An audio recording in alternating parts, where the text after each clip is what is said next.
हरे राम राम राम हरे हरे, हरे कृष्ण कृष्ण कृष्ण हरे हरे। कलिसंतारणोपनिषद का महामंत्र है। 16 नाम और 32 अक्षर का ये नाम मंत्र है। कली के समस्त दोषों से बच सकते हो इस महामंत्र का जप करने से। और 16 नाम 32 अक्षर वाला ये महामंत्र रोज 16 माला यदि करोगे तो श्वास श्वास पर स्मरण का फल प्राप्त होता है। हर सांस के साथ भगवान का नाम जुड़ेगा।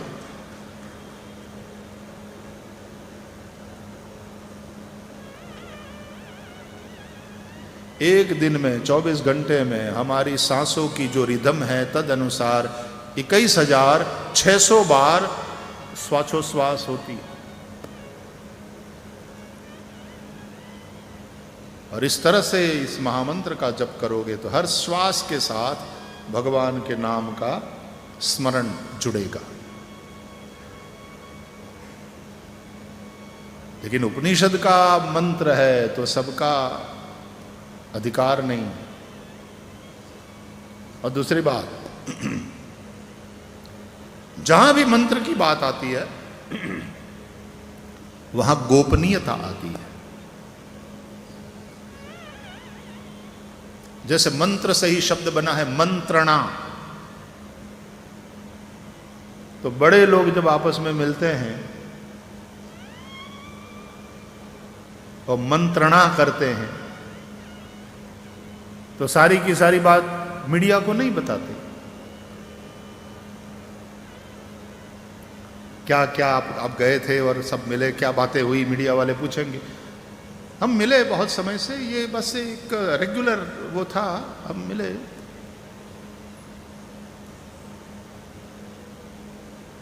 सारी बातें नहीं बताएंगे। हम प्रणाम करने आए थे, हम वंदन करने आए थे। तो मंत्र में भी गोपनीयता होती है। इसलिए मंत्र माइक में जोर जोर से बोल करके दीक्षा नहीं दिया जाता। एक गोपनीयता होती है। मंत्र दीक्षा की एक विधि है। क्या बताऊं साहब,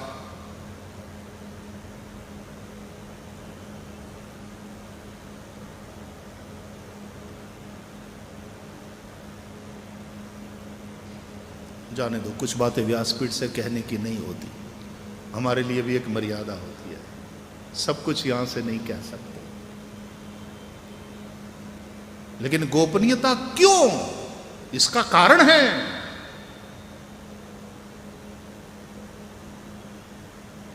नहीं तो कभी कभी लोग क्या कहते, ले ये मंत्र इसमें किसमें, इसमें छुपाने की क्या बात है, सबको पता है। इसमें छुपाने की क्या बात है, एकांत में कान फूंकने की क्या जरूरत है। मंत्र तो सबको पता है।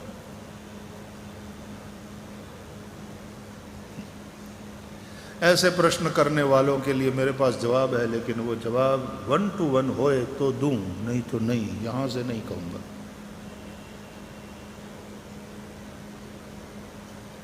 क्यों, यहां हर क्यों के जवाब है। Everything is so logical, and still you have to remember God is not logical. The scientists say God is the most illogical thing in the world, and they are right, because God is not logical, because God is beyond logic. God is not logical, God is beyond logic. Tulsidas ji कहते ब्रह्म अतर्क्य बुद्धि मन वाणी, मन वाणी और बुद्धि से अतर्क्य है परमात्मा।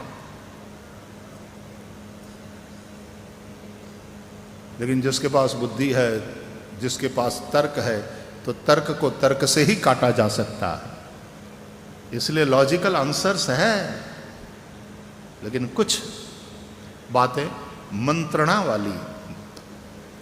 तो मंत्र में गोपनीयता होती है, होनी चाहिए। लेकिन चैतन्य देव ने इस महामंत्र का संकीर्तन कराया।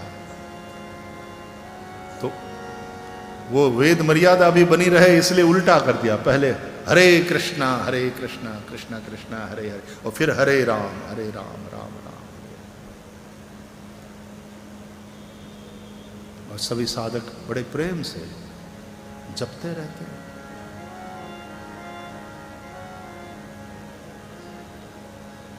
रामचरितमानस में भगवान राम शबरी को नवधा भक्ति का उपदेश करते हैं।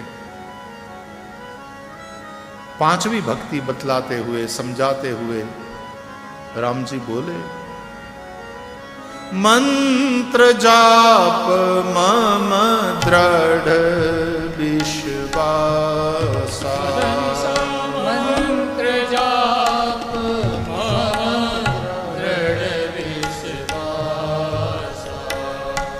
पंचम भजन सो वेद प्रकाशा, पंचम भजन सो वेद प्रकाशा, मंत्र जाप मम दृढ़ विश्वासा, मंत्र जाप मम दृढ़ विश्वासा, मम दृढ़ विश्वासा,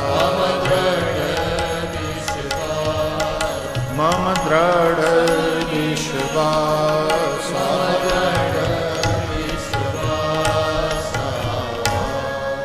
दृढ़ विश्वास के साथ मंत्र जाप, ये पांचवी भक्ति।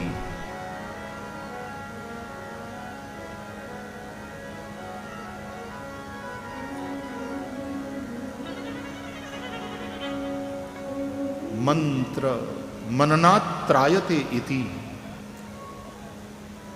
मनन करने से, रटन करने से, जप करने से जो तुम्हारी रक्षा करे, कली के अनेक दोषों से तुम्हारी रक्षा करता है। कली संतारणोपनिषद का ये महामंत्र, इसलिए इसके जप का बड़ा महत्व। तो चैतन्य देव ने, महाप्रभु ने उसको ये थोड़ा आगे पीछे कर दिया ताकि सबका अधिकार हो जाए, सब जपो। उसी प्रकार भागवत में व्यास महर्षि ने उपनिषद के मंत्रों को थोड़ा परिवर्तन करके इस तरह से प्रस्तुत कर दिया कि सबका अधिकार हो जाए। इसलिए भागवत में आत्मावास्यमिदं विश्वम, उसमें ईशावास्यमिदं सर्वम। देखा थोड़े थोड़े शब्दों का फर्क।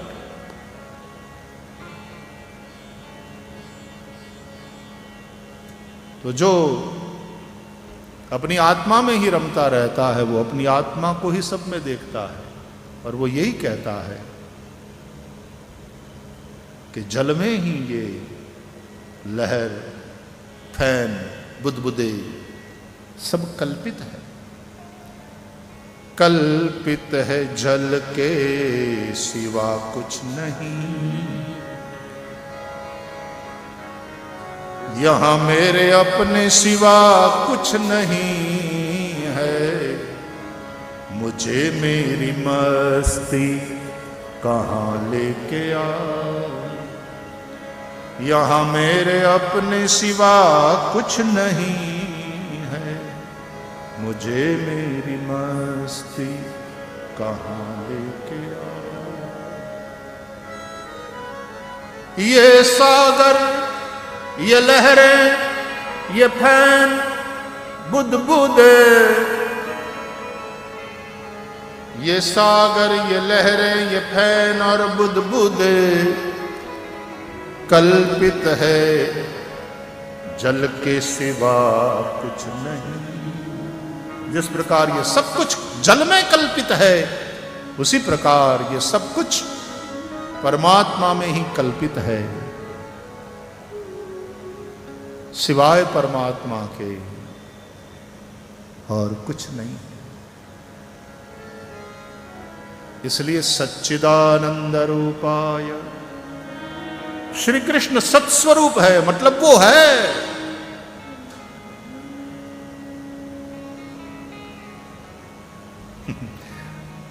पढ़ा लिखा इंसान बुद्धि से सोचता है तो क्वेश्चन करता है, is there something like God? मैंने सुना है कि आइंस्टाइन ने ऐसा कहा। अब आइंस्टाइन का जो आईक्यू था क्या गजब का, लेकिन उसने ऐसा कहा कि if there is something like God and if there is something like next birth, rebirth, I would ask that God कि यदि मेरा दूसरा जन्म है तो नेक्स्ट बर्थ में, नेक्स्ट जन्म में मुझे इतनी ज्यादा बुद्धि मत देना।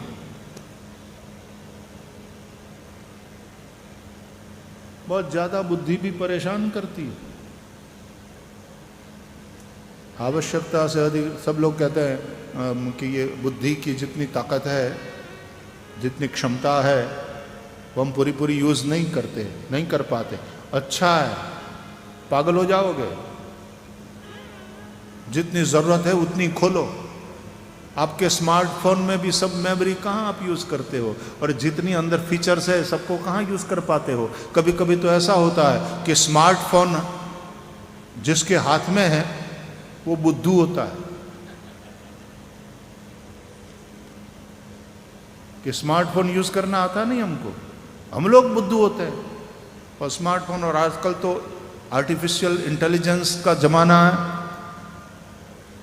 चैट जीपीटी, कहाँ पहुंचेगी दुनिया पता नहीं, और रोबोट्स आ रहे हैं। और अब मानवों के मन में ये चिंता है, जिन्होंने ये आर्टिफिशियल इंटेलिजेंस में खूब काम किया है, अब वो लोग कह रहे हैं कि please don't go ahead, it is very danger for humanity. तो भाई तूने शुरू क्यों किया?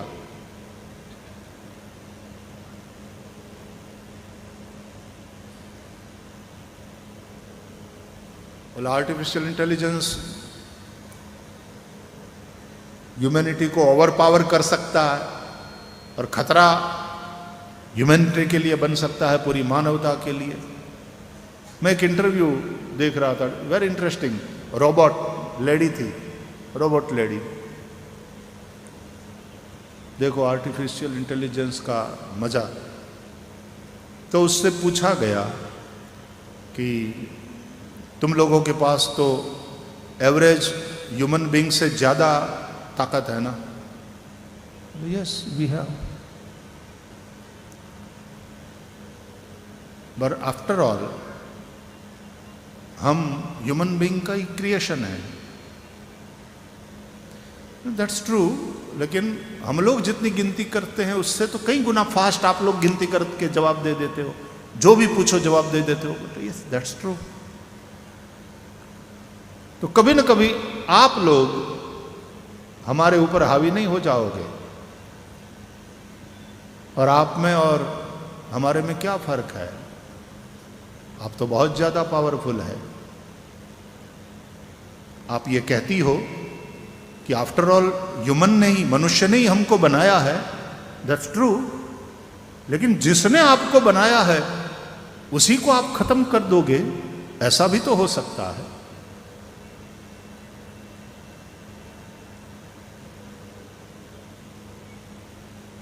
तो वो रोबोट लेडी ने जवाब दिया। उसने पूछा कि क्या फर्क है ह्यूमन बीइंग में और आप में? तो उसने कहा कि हम आप ही का क्रिएशन है। ऑफ कोर्स बहुत ज़्यादा पावरफुल है, हम बहुत कुछ कर सकते हैं, सेकंड्स में, फ्रैक्शन ऑफ सेकंड्स में हम कर सकते हैं, लेकिन एक बात हमारे पास नहीं है। क्या? We don't have soul.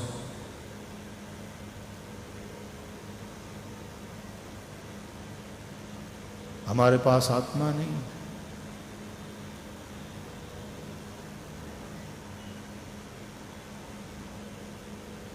पता नहीं आने वाले 10 साल में दुनिया कैसी होगी, we don't know. The world is changing so fast. और ऐसे में हम ये चर्चा कर रहे हैं आध्यात्मिक, क्यों? जरूरत पड़ने वाली है आने वाले सालों में, और ज्यादा जरूरत पड़ने वाली है इसकी। इसका आश्रय करोगे तो ही बचोगे। प्रचंड वेग प्रवाह और हम बहे जा रहे हो, तब कोई आधार जिस तरह से मिल जाए, उस तरह का ये आधार है श्रीमद् भागवत, उस तरह का आधार है श्री कृष्ण नाम संकीर्तन, तब आधार है हमारी ये आध्यात्मिकता।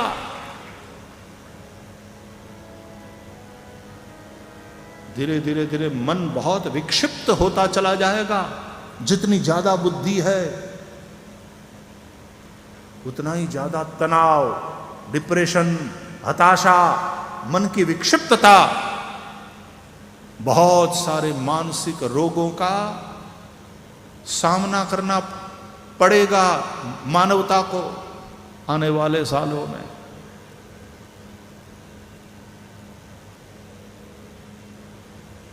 सच्चिदानंद रूपाय वो है। लोग बुद्धि के तर्क से पूछते हैं, प्रश्न करते हैं, क्या क्या साबिती है, क्या प्रमाण है कि ईश्वर है। मैं कनाडा में था और हम ड्राइव कर रहे थे, ऐसे कुछ पढ़ने में आ जाए, देखने में आ जाए तो याद रह जाता। तो एक चर्च के पास से कार जा रही थी, तो कई ऐसे चर्च है वहाँ कि वहाँ बाहर बोर्ड पे अच्छे सूत्र लिखे मिलते हैं। तो उसमें एक सूत्र मैंने पढ़ा, लिखा था, परमात्मा कह रहा है, I do not question your existence, God. God says, I do not question your existence. परमात्मा हम मनुष्यों के होने को लेकर कोई शंका नहीं करता। हम मनुष्यों को परमात्मा के होने पर शंका हो सकती। There are so many and they are non-believers. और आपको शायद पता होगा कि दुनिया में इस वक्त सबसे ज्यादा क्रिश्चियंस है संख्या की दृष्टि से, दूसरे नंबर पर इस्लाम है संख्या की दृष्टि से, और तीसरे नंबर पर हिंदुइज्म था, अब नहीं है।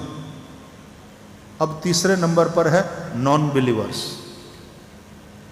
नास्तिक लोगों की संख्या बढ़ती जा रही है। इतनी ज्यादा बढ़ती जा रही है कि वो फिर दूसरे और फिर पहले नंबर पर पहुंच जाएंगे। जितनी बुद्धि बढ़ेगी, जितना तर्क बढ़ेगा, बुद्धि बहुत अच्छी चीज है। ब्रह्मा बुद्धि के देवता है, लेकिन वो ब्रह्मा जी भी भगवान के सेवक है। जब तक भगवान के प्रति श्रद्धा नहीं होगी, वो परम सत्ता। इसलिए अब साइंटिस्ट भी जब भगवान जैसी किसी शक्ति के विषय में बात करनी हो तो गॉड शब्द का उपयोग तो कर सकते नहीं, करने में तकलीफ है। इसलिए द सुप्रीम रियलिटी,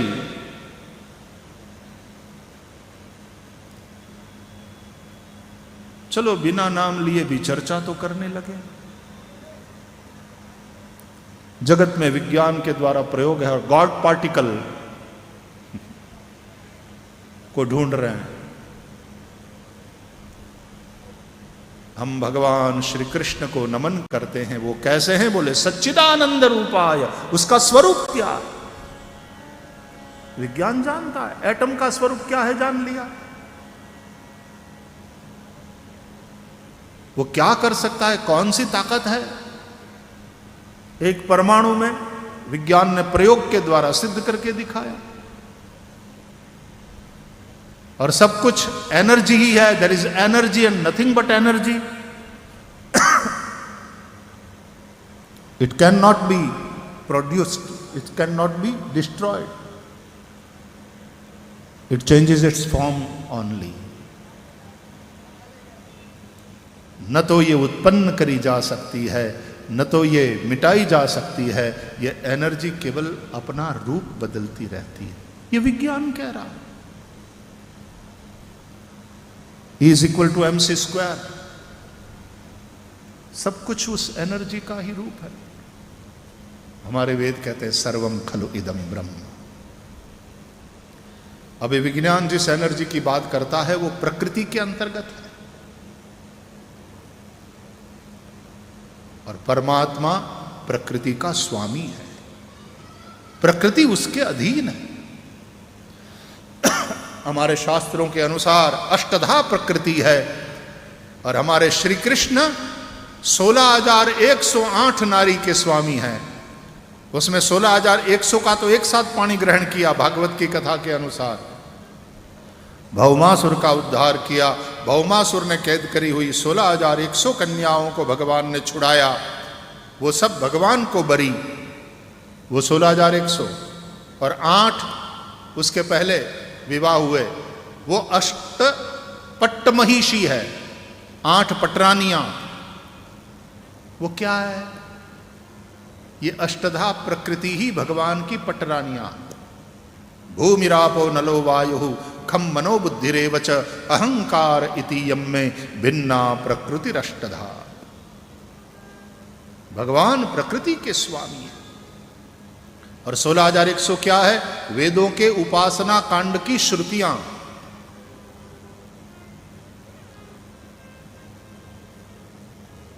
एक एक कथा का तात्पर्य आचार्यों ने समझाया है।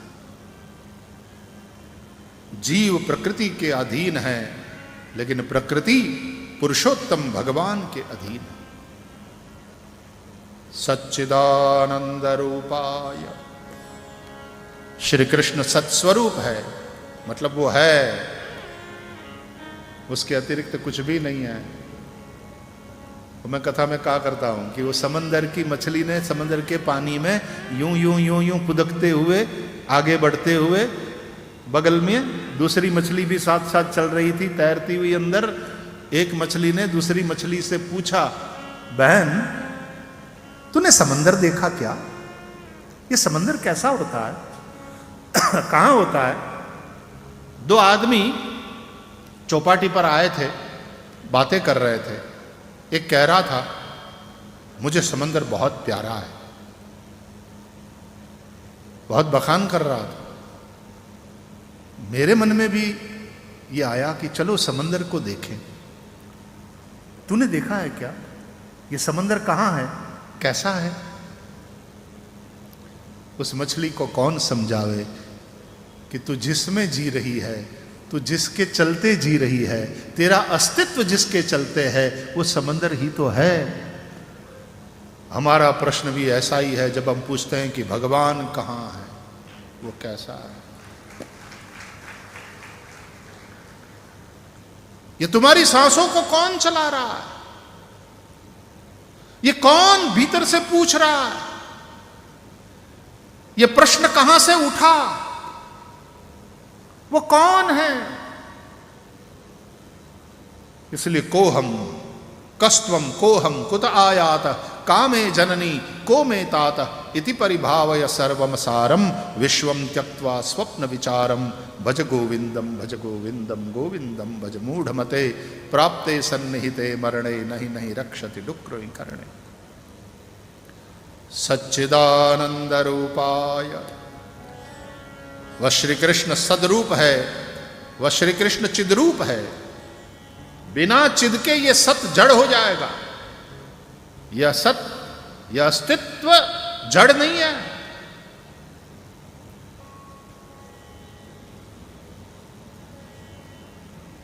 हम स्कूल में पढ़ते थे तब एक पाठ आता था, नाखून क्यों बढ़ते हैं? नाखून जड़ है, हाँ जड़ है तो बढ़ते क्यों है? जड़ वस्तु बढ़ नहीं सकती। तो नाखून चैतन्य है, सजीव है, तो काटते हो तो क्यों पीड़ा नहीं होती? बाल जड़ है तो बढ़ते क्यों हैं? सजीव है तो काटे जाते हैं तो क्यों पीड़ा नहीं होती? पेड़ क्यों बढ़ते हैं?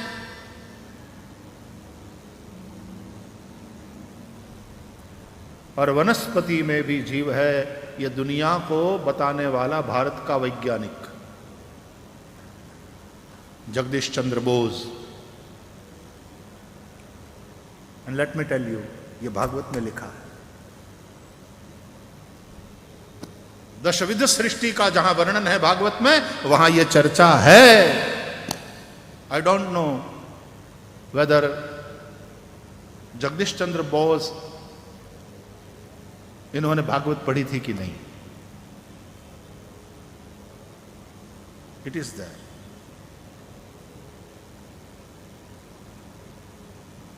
इसलिए मैंने आपसे कहा मैं जरा अलग ढंग से भागवत सुनाने वाला हूं, क्योंकि जेंट्री ऐसी है। मैं समझता हूं कि ये लोग समझ पाएंगे। भागवत मतलब कि केवल कृष्ण के माखन चुराने की कथा नहीं, केवल गोपियों के साथ रास रचाने की कथा नहीं, केवल वामन भगवान का बलि राजा के यहां जाना या स्तंभ फाड़कर नरसिंह का प्रकट होना।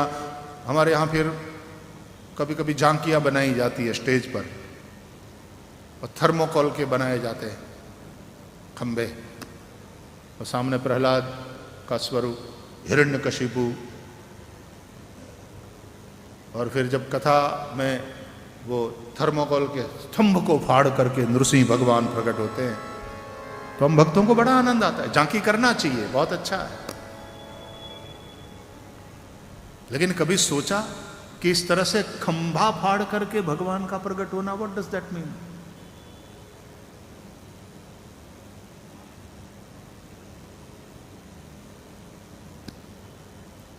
ये कथाएं गलत नहीं है। कथाओं के माध्यम से जिस प्रकार व्यास भगवान ने पूरा रहस्य समझाया, श्रीमद् भागवत की समाधि भाषा है।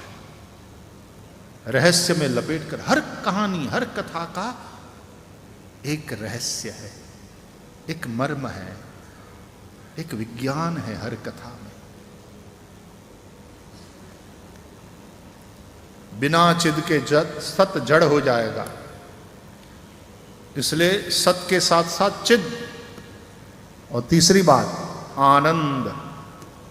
सत भी है, चिद भी है, लेकिन आनंद यदि ना हो तो सब फीका फीका। ये आनंद के चलते ही इमोशंस है। सत, माय फिजिकल बॉडी, वो सत रूप है, क्योंकि एग्जिस्टेंस है इस शरीर का। चिद, मेरे भीतर चैतन्य है, मैं जिंदा हूं इसलिए मेरे हाथ पांव चल रहे हैं, मैं बोल पा रहा हूं। लेकिन आनंद, and that's why I have my feelings, my emotions, उसका संबंध आनंद के साथ है। तो सत का संबंध है एक्शंस के साथ, चिद का संबंध है हमारा थॉट प्रोसेस। चिद का एक अर्थ ज्ञान भी करेंगे, चिद चैतन्य, और आनंद इमोशंस। तो सत एक्शंस, चिद thoughts, Anand emotions. We live in our actions, we live in our thoughts, we live in our emotions. And combination of these three, actions, thoughts, emotions, combination of these three is our character.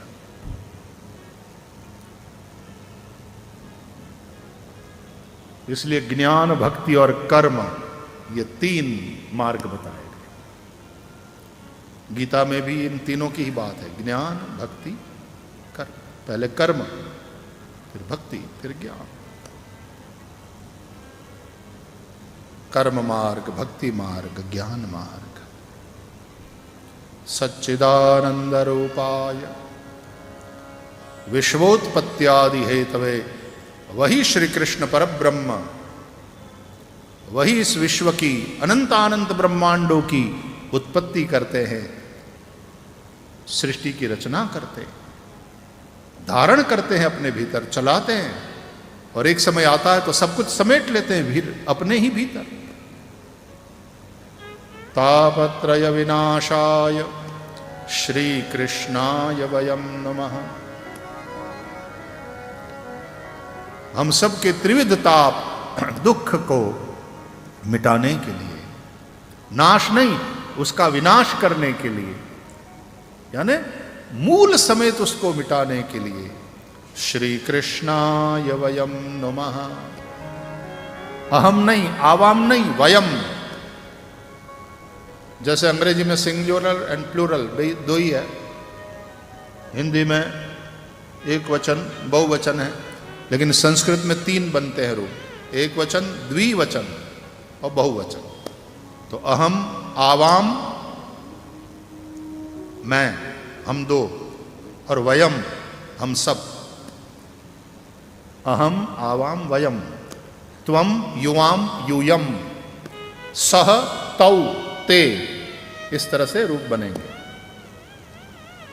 तो यहां लिखा है श्री कृष्णाय वयम नमः।